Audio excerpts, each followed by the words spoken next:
बर्फ की सर्द हवाएं पूरे गांव में गूंज रही थीं। सफेद चादर में ढका हुआ गांव ऐसा लग रहा था जैसे किसी ने पूरे इलाके को रुई से ढक दिया हो। लेकिन इस ठंड के बीच यह घर था विमल कुमार का। विमल अपनी पुरानी और टूटी हुई खाट पर आराम से लेटा हुआ था। उसके सिर के पास एक फटी हुई चादर थी और उसकी पत्नी शिखा गुस्से में बड़बड़ा रही थी। शिखा, हे भगवान, मुझे ही सब कुछ करना है, घर की सफाई, खाना बनाना और इस आलसी आदमी का नखरा उठाना। विमल, तुम कब सुधरोगे? विमल लेटे लेटे आलस भरी आवाज में, अरे शिखा, इतनी ठंड में इंसान का शरीर काम करने लायक नहीं रहता। ठंड? ये बहाना हर मौसम में चलता है तुम्हारा। गर्मी में कहते हो ये बहुत गर्मी है, पसीने में काम नहीं होता। बारिश में कहते हो बारिश में कीचड़ है, फिसल जाऊंगा। और अब ठंड में भी काम का नाम नहीं। तुमसे बेहतर तो वो टूटे मटके हैं, कम से कम वो पानी तो रोकते हैं। शिखा के तानों से विमल का आलस तो दूर नहीं हुआ, लेकिन वह करवट बदलकर खिड़की के पास बर्फ गिरती देख रहा था। इतने में उसका बेटा विकास अंदर आया। विकास, पापा, मैंने स्कूल में एक प्रोजेक्ट बनाया है, सबसे आलसी आदमी के ऊपर, और गैस करो, उसमें मैंने आपका नाम लिखा है। विमल आंखें खोलकर, बहुत बदमाश हो गए हो तुम, अपने पापा का मजाक उड़ाते हो। विकास, तो फिर कुछ ऐसा करो जिससे आपका नाम अच्छे कामों में लिखा जाए। तू अब मुझे काम सिखाएगा? भूल मत, तू मेरे ही काम की निशानी है, समझा? विमल के कानों में शिखा और विकास के तानों की गूंज बढ़ती जा रही थी। तभी खिड़की के बाहर से आवाज आई। यह उसके पड़ोसी आलू सेठ की आवाज थी। आलू सेठ गांव का सबसे अमीर आदमी था और उसका काम अपने आप की तारीफ करना और दूसरों की कमी निकालना था। अरे विमल, सोते हुए दिन हो गए क्या? मैं सोच रहा हूं कि तुम्हारा घर और तुम्हारी मेहनत दोनों ठंड के मारे जमी हुई हैं। विमल गुस्से में, सेठ जी, आप अपनी अमीरी संभालो, मेरे घर की चिंता मत करो। आलू सेठ, तुम्हारा घर, ये मकान तो बस नाम का है, इसमें बर्फ जितना भी दम नहीं है। मैं तो कहता हूं इसे बेचकर कुछ गर्म कपड़े ले लो। विमल ने यह सुन और बड़बड़ाने लगा। विमल, सब मिलकर मेरे पीछे पड़े हैं, पत्नी, बेटा और अब ये आलू सेठ, किसी को मेरी कद्र नहीं है, मैं यहां नहीं रह सकता। गुस्से में विमल उठकर बोला, विमल, मैं जा रहा हूं, मुझे कुछ दिन शांति चाहिए। जाओ, लेकिन ध्यान रखना जंगल में कोई काम करने के लिए ना कह दे। विमल गुस्से में गांव छोड़कर जंगल की ओर चल दिया। रास्ते में ठंडी हवाएं उसके चेहरे को चीर रही थीं, लेकिन गुस्से में वह बड़बड़ाता रहा। विमल, इन लोगों को लगता है कि मैं कामचोर हूं, मुझे किसी से कुछ साबित नहीं करना। जंगल घना और ठंडा था, बड़े बड़े पेड़ बर्फ से ढके हुए थे। विमल ने एक पुराने पेड़ के नीचे जगह देखी। विमल, कम से कम यहां कोई परेशान नहीं करेगा, शांति से सो सकता हूं। कि अचानक एक तेज चमक हुई। उसने आंखें खोली तो देखा कि एक बाबा सामने खड़े थे। तुम कौन हो और यहां क्या कर रहे हो? विमल, मैं एक आम आदमी हूं। बाबा, आम आदमी? इलेक्शन में किसे वोट करोगे? मेरा मतलब तुम तो आलसी आदमी दिखते हो। तुम्हारी परेशानी का हल है मेरे पास। सच में? तो जल्दी बताइए, मुझे ऐसा कुछ चाहिए जिससे मैं बिना काम किए सब कुछ कर सकूं। मैं तुम्हें एक जादुई झाड़ू देता हूं, यह तुम्हारे लिए काम करेगा, लेकिन याद रखना इसे गलत कामों के लिए मत इस्तेमाल करना। बाबा ने एक चमचमाती झाड़ू दी। विमल उसे देखकर चौंक गया। विमल, झाड़ू? इससे क्या होगा? बाबा, जब तुम इसे काम करने के लिए कहोगे यह तुम्हारे सारे काम करेगी, लेकिन इसकी आदत मत डालना, मेहनत करना ना भूलना। जादुई झाड़ू का चमत्कार और विमल का बदलता स्वभाव ठंड बढ़ रही थी, लेकिन विमल के मन में गर्मजोशी थी। जादुई झाड़ू को हाथ में पकड़े हुए वह जंगल से घर की ओर लौट रहा था। रास्ते में उसने सोचा, विमल मन में, अब मैं घर पर जाकर सबको दिखाऊंगा कि मैं कितना बड़ा आदमी हूं। यह झाड़ू मेरी सारी परेशानियां खत्म कर देगी। शिखा और विकास का मुंह बंद हो जाएगा और आलू सेठ, उसका तो घमंड चूर चूर कर दूंगा। वह घर पहुंचा। शिखा, क्यों जी, जंगल की ठंड ने भगा दिया क्या? या फिर वहां भी कोई तुम्हें काम करने को कहने लगा? विमल ने मुस्कुराते हुए झाड़ू दिखाया। विमल, अब सब बदलने वाला है। तुम्हें मेरे बारे में कुछ कहने की जरूरत नहीं पड़ेगी। देखना कैसे मैं इस घर को बदल देता हूं। विकास, पापा, ये झाड़ू लेकर क्या करोगे? सफाई तो आपसे होती नहीं। विमल, चुप, देखो और सीखो। बाप बाप होता है। ने झाड़ू को आदेश दिया। विमल, झाड़ू, घर की सफाई करो। झाड़ू तुरंत हवा में उठी और झाड़ू लगाने लगी। कमरे के हर कोने से धूल उड़ने लगी। पल भर में पूरा घर चमक उठा। शिखा और विकास यह देखकर हैरान रह गए। ये क्या? ये झाड़ू ऐसा कैसे कर सकती है? विमल, ये है मेरी मेहनत का चमत्कार। विकास, पापा मेहनत? ये तो झाड़ू काम कर रही है, आप बस आदेश दे रहे हो। देखो मेरा घर कितना साफ सुथरा हो गया है, अब मुझे ताने मत देना। शिखा, यह तो ठीक है जी, लेकिन ये झाड़ू कहां से लाएं? जंगल में एक बाबा मिले थे, वो मेरी तपस्या से खुश हो गए और यह झाड़ू दी है। अब मुझे किसी काम की चिंता नहीं, बस आदेश दूंगा और काम हो जाएगा। विमल का बढ़ता अहंकार कुछ दिनों तक झाड़ू के चमत्कार से घर का सारा काम होता रहा। शिखा और विकास को पहले यह मजेदार लगा, लेकिन धीरे धीरे उन्हें एहसास हुआ कि विमल पहले से ज्यादा आलसी होता जा रहा है।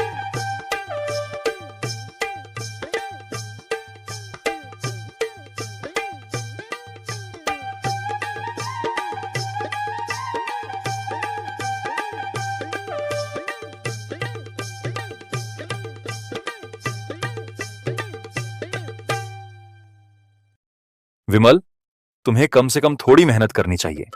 झाड़ू तुम्हारे लिए सब कुछ नहीं कर सकती। क्यों नहीं कर सकती? यह झाड़ू मेरे लिए भगवान का वरदान है।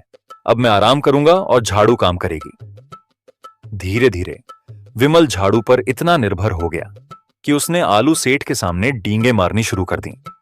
विमल, सेठ जी, अब आप मुझे ताने मत दीजिए। मेरे पास अब ऐसी ताकत है जो आपके पास नहीं है। ताकत? तुम्हारा मतलब है अब तुमने काम करना शुरू कर दिया है। विमल, नहीं, मेरे पास जादुई झाड़ू है, यह मेरे लिए सब कुछ करती है। अब मैं तुमसे ज्यादा कामयाब हूं। मेरा घर अब तुम्हारे घर से भी ज्यादा साफ है। आलू सेठ यह सुनकर हंसी में फूट पड़ा। अरे भाई, झाड़ू से दुनिया नहीं चलती, मेहनत करनी पड़ती है। तुम्हारा यह अहंकार तुम्हें कहीं का नहीं छोड़ेगा। लेकिन विमल को सेठ की बात पर कोई फर्क नहीं पड़ा। वह और भी अहंकारी बनता गया। एक दिन शिखा ने देखा कि विमल पूरा दिन खाट पर लेटा रहता है और झाड़ू के भरोसे घर का सारा काम करवाता है। वह गुस्से में आ गई। विमल, तुम्हें शर्म आनी चाहिए। यह बेचारी झाड़ू तुम्हें और भी निकम्मा बना रही है। विमल, शिखा, तुम कुछ नहीं समझती। यह झाड़ू हमारी जिंदगी का सबसे बड़ा सहारा है। तुम इसके बिना एक दिन भी नहीं रह सकती।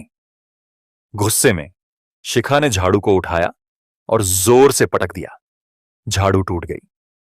अरे मेरी झाड़ू, अब मैं क्या करूंगा? तुमने इसे क्यों तोड़ा? क्योंकि यह तुम्हें कामचोर बना रही थी। अब तुम्हें असली मेहनत करनी पड़ेगी। विकास, पापा, अब आप असली झाड़ू उठाइए और सफाई शुरू कीजिए। देखते हैं आप कितना काम कर सकते हैं। विमल ने सिर पकड़ लिया। अब उसे समझ में आया कि मेहनत के बिना जिंदगी नहीं चल सकती। विमल का परिवर्तन और सुखद अंत। अब विमल ने खुद काम करना शुरू किया। वह घर साफ करता, बर्तन धोता और खाना बनाने में भी शिखा की मदद करने लगा। विमल, सच में मेहनत का स्वाद कुछ और ही है। अब मैं समझ गया कि आलसी होना सबसे बड़ा श्राप है। शिखा और विकास खुश थे कि विमल बदल गया। तो आखिरकार तुम्हें समझ आ ही गया कि मेहनत ही असली जादू है। हां, और अब मैं यह जादू कभी नहीं भूलूंगा। सीख, यह कहानी सिखाती है कि वीडियो अंत तक देखने के बाद लाइक करना चाहिए और हमारे चैनल को सब्सक्राइब करना चाहिए। एक जंगल के गरीब कुम्हार के घर में धनाढ्य दंपति का आगमन। जंगल के किनारे मिट्टी और लकड़ी से बना एक छोटा सा घर था। यहाँ बहुत ठंड पड़ती थी। यहाँ वजो नाम का कुम्हार अपनी पत्नी राया और बेटे विजय के साथ रहता था। वह मिट्टी के बर्तन बनाकर और गांव में बेचकर अपना गुजारा करता था। उनके घर की दीवारें कमजोर थीं और छत तेज हवा में कभी कभी झुक जाती थी। गरीबी और ठंड ने उनके जीवन को जकड़ रखा था। लेकिन उनके बीच प्रेम और एकजुटता की कमी नहीं थी। विजय उनके जीवन का केंद्र था और उसके भविष्य को बेहतर बनाने की उम्मीद उनके दिल में हमेशा जिंदा थी। एक ठंडी रात, बारिश और बर्फीली हवाओं चल रही थी। वजो अपने मिट्टी के बर्तनों पर काम कर रहा था और राया रसोई में व्यस्त थी। तभी दरवाजे पर जोर की दस्तक हुई। दोनों चौंक गए। जंगल के बीच रात में कोई कैसे आ सकता है? वजो ने दरवाजा खोला तो देखा कि बाहर एक धनाढ्य दंपति खड़ा था। पुरुष ने रेशमी कपड़े पहने थे और महिला ने सोने के गहने पहन रखे थे। भाई साहब, कृपया हमारी मदद कीजिए, पुरुष ने विनम्रता से कहा। रात हो गई है और हमें कहीं ठहरने की जगह चाहिए, बाहर बेहद ठंड पड़ रही है। वजो ने कुछ देर सोचा और कहा, यहाँ मेहमानों के लिए खास कुछ नहीं है, लेकिन ठहरने की जगह मिल जाएगी। आइए। धनाढ्य दंपति घर के अंदर आ गया। महिला ने घर की स्थिति देखी। घर की गरीबी साफ झलक रही थी, लेकिन यहाँ का माहौल गर्मजोशी और सुकून भरा था। विजय, जो कोने में मिट्टी के खिलौनों से खेल रहा था, महिला का ध्यान खींचने में सफल हुआ। उसके मासूम चेहरे और खिलखिलाती हंसी ने महिला का दिल छू लिया। यह आपका बेटा है? महिला ने पूछा।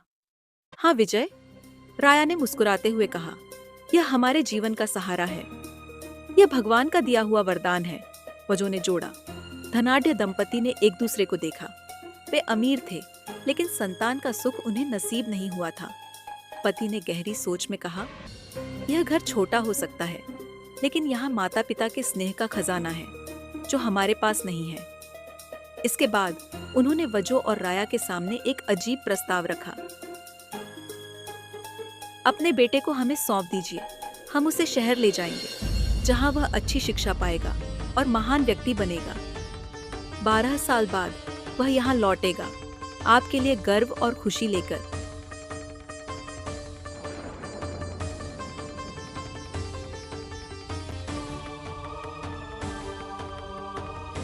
वजो और राया यह सुनकर चौंक गए।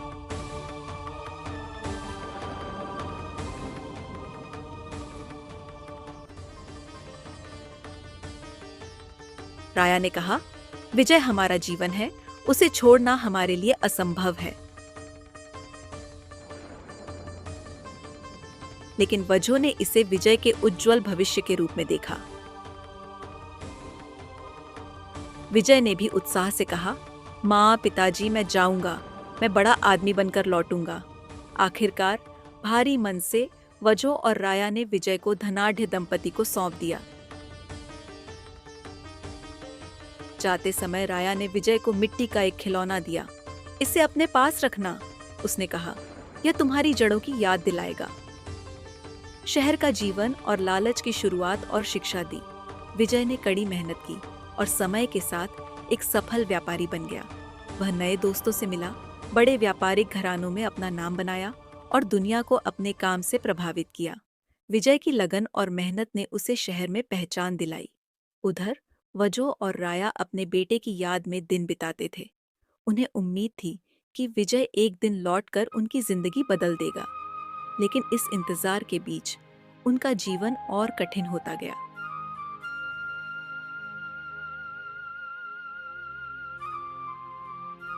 उनके पास साधनों की कमी थी और वे केवल विजय के लौटने के सपने पर जी रहे थे। फिर एक रात, जब हवा सर्द और जंगल अंधेरे में डूबा हुआ था, उनके घर पर 2 अमीर यात्री आए। उन्होंने विनम्रता से रुकने की जगह मांगी। वजो और राया ने उन्हें अंदर बुला लिया। यात्रियों के पास सोने और चांदी के सिक्कों से भरी थैलियां थीं। उस रात लालच ने वजो और राया को अंधा कर दिया। उन्होंने एक भयानक फैसला किया।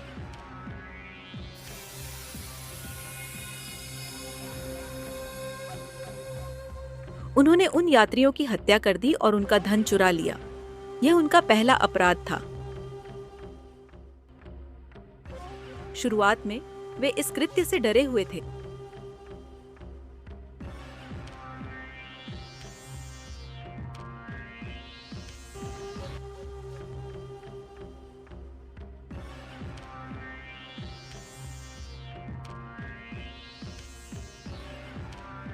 लेकिन समय के साथ यह उनकी आदत बन गई। धीरे धीरे उनका घर यात्रियों के लिए मौत का अड्डा बन गया।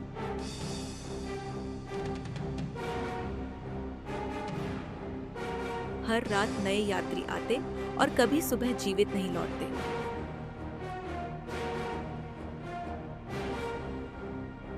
वजो और राया का दिल अब लालच से भर गया था। वे अपने बेटे के लिए एक नई जिंदगी बनाने के सपने में यह सब कर रहे थे।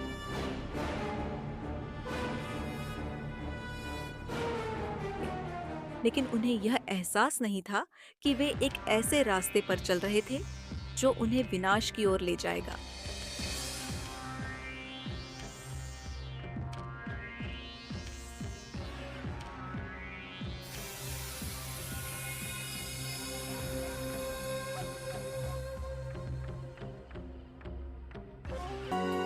विजय की वापसी 12 साल बीत चुके थे। विजय अब एक सफल व्यापारी बन चुका था। उसने अपनी मेहनत और शिक्षा से धन और प्रतिष्ठा कमाई थी। उसके पास अब सब कुछ था, धन, शोहरत और बड़े व्यापारिक साम्राज्य का हिस्सा बनने का गौरव। लेकिन उसके दिल में अपने माता पिता के प्रति स्नेह अभी भी जिंदा था। विजय ने अपनी सफलता का जश्न मनाने के लिए गांव लौटने का फैसला किया। वह अपने साथ ढेर सारे उपहार और गहने लेकर आया था। विजय ने सोचा कि यह उसके माता पिता के लिए एक नई शुरुआत होगी। जब विजय ने अपने पुराने घर का दरवाजा खटखटाया तो वजो और राया उसे पहचान नहीं पाए। उन्होंने उसे एक और यात्री समझ लिया और ठहरने की अनुमति दे दी। विजय ने अपनी पहचान छुपाते हुए कहा, मैं सिर्फ एक रात यहाँ ठहरना चाहता हूँ। रात में वजो और राया ने विजय के सामान में चमचमाते गहने और सोने के सिक्के देखे। लालच ने एक बार फिर उन्हें अंधा कर दिया।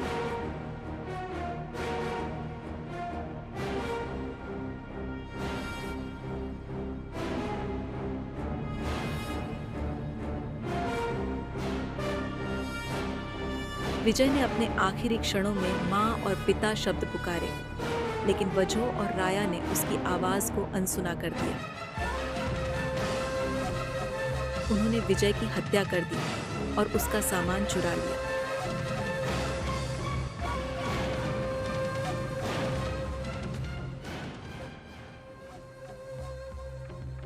सच्चाई का आघात। अगले दिन सुबह धनाढ्य दंपति गांव पहुंचे।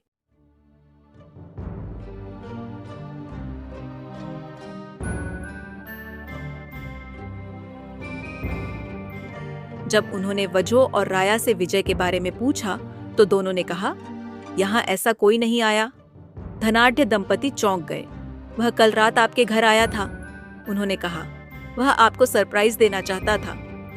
वजो और राया के होश उड़ गए। उन्होंने जिस यात्री की हत्या की थी वह उनका अपना बेटा विजय था।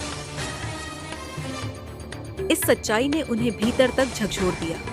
गहरे पश्चाताप और दर्द में डूबे वजो और राया ने वहीं दम तोड़ दिया। उनकी लालच और अंधेपन ने उनके अपने परिवार को नष्ट कर दिया। यह कहानी हमें सिखाती है कि लालच अंधकार का रास्ता है।